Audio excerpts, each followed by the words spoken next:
मैं यहाँ पर कुछ इंपोर्टेंट टॉपिक आपको बता रहा हूँ जिनमें से एग्जाम में आने की पूरी संभावना होती है। कौन कौन से मोस्ट इंपोर्टेंट टॉपिक हैं वो मैं डिस्कस कर रहा हूँ।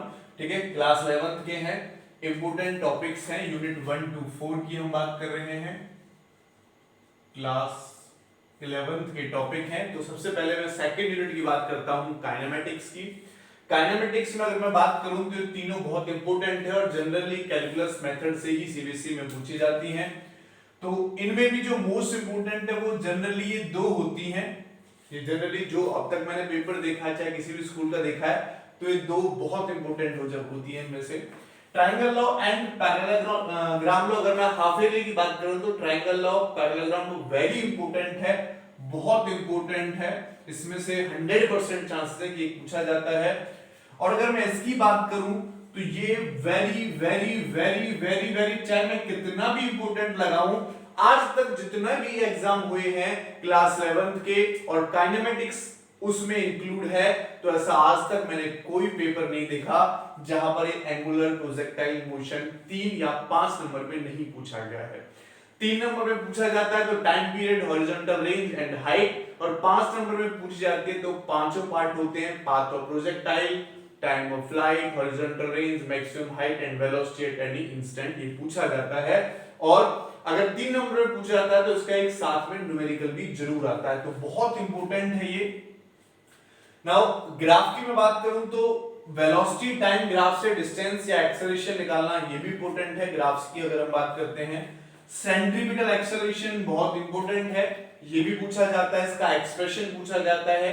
सेंट्रीपिटल एक्सेलरेशन AC = v²/r, तो ये पूछा जाता है पेपर में। ठीक है, इसका एक्सप्रेशन आपको बताना है। Laws of motion third unit की अगर मैं बात करता हूं तो न्यूटन्स की 3 लॉज वेरी इंपॉर्टेंट है, इसमें से कुछ ना कुछ जरूर पूछा जाता है। इंपल्स मोमेंटम थ्योरम और इंपल्स बहुत इंपॉर्टेंट है, ये थ्योरम पूछी जाती है या इस पे न्यूमेरिकल है एनसीईआरटी का। ऐसे बॉल आती है, बॉल से टकराकर ऐसे जाती है, ठीक है, ये 45 डिग्री का एंगल, ये 45 डिग्री का, ये मोमेंटम। तो ऐसा जो न्यूमेरिकल है एनसीईआरटी बेस्ड है, एनसीईआरटी का वो न्यूमेरिकल भी पूछा जाता है। इंपॉर्टेंट टॉपिक है, कुछ ना कुछ इस टॉपिक में से, इंपल्स वाले में से या इसकी एप्लीकेशंस हैं कि जो गाड़ी में सॉकेट्स होते हैं वो क्यों प्रोवाइड होते हैं, तो ये जो क्रिकेटर होते हैं वो टाइम क्यों लेते हैं कैच करने में, तो जरूर पूछा जा सकता है इसमें से। बैंकिंग ऑफ फ्लूइड भी बहुत इंपॉर्टेंट है, लगभग हर पेपर में मैंने बैंकिंग ऑफ फ्लूइड से क्वेश्चन को देखा है, इस डेरिवेशन को देखा है। बैंकिंग ऑफ फ्लूइड के साथ साथ बेंडिंग ऑफ साइक्लिस्ट भी पूछ लिया जाता है। नेक्स्ट अगर मैं डेरिवेशन की बात करता हूं तो acceleration down the rough inclined plane important है। Work done moving a body up the inclined plane important है, ये भी पूछ लेते हैं। वर्टिकल सर्कुलर मोशन बहुत इंपॉर्टेंट है, वेरी वेरी इंपॉर्टेंट, मैं इसको कह सकता हूं यहां से क्वेश्चन पूछा जाता है। 1 नंबर 2 नंबर या 3 या 5 नंबर पे भी यहाँ क्वेश्चन बनते हैं। 3 नंबर में डेरिवेशन पूछ लेता है और 2 नंबर में या तो कोई न्यूमेरिकल या इसकी एप्लीकेशन पूछ लेता है।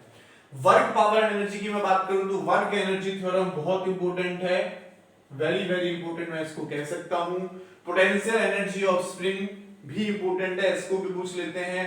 एक्सप्रेशन ऑफ काइनेटिक एनर्जी या वर्क एनर्जी थ्योरम, इनमें से एक पूछा जाता है, तो ज्यादा इंपॉर्टेंट जो चांसेस होते हैं वो वर्क एनर्जी थ्योरम के होते हैं। Illustration of gravitational potential energy भी पूछ लेते हैं, ये भी मैंने कई जगह पर देखा है, पेपर में ये पूछा जाता है। कोलिजन से अगर क्वेश्चन आता है तो कोलिजन इन वन डायमेंशन, जहां तक वेलोसिटीज निकाली जाती हैं वहां तक इंपॉर्टेंट है। फर्स्ट यूनिट की मैं बात कर रहा हूं, डायमेंशन, उसमें जो फिलहाल है हमारा सिलेबस में वो डायमेंशन है, एरर नहीं है, तो डायमेंशन से जो आएगा एप्लीकेशन कन्वर्जन ऑफ यूनिट, ये बहुत इंपॉर्टेंट है। और फाइंडिंग द एक्सप्रेशन जैसे दे देते हैं, time period directly proportional to length and acceleration due to gravity, इसकी पावर a इसकी पावर b, लेके जो क्या फॉर्मूला बनता है वो निकालना है। तो फाइंडिंग एक्सप्रेशन ऑफ क्वांटिटी, ये दोनों एप्लीकेशन बहुत इंपॉर्टेंट है, यहां से क्वेश्चन जरूर आता है। ठीक है, फिर कुछ इंपॉर्टेंट थे हमारी पहली 4 यूनिट का। ठीक है, थैंक यू।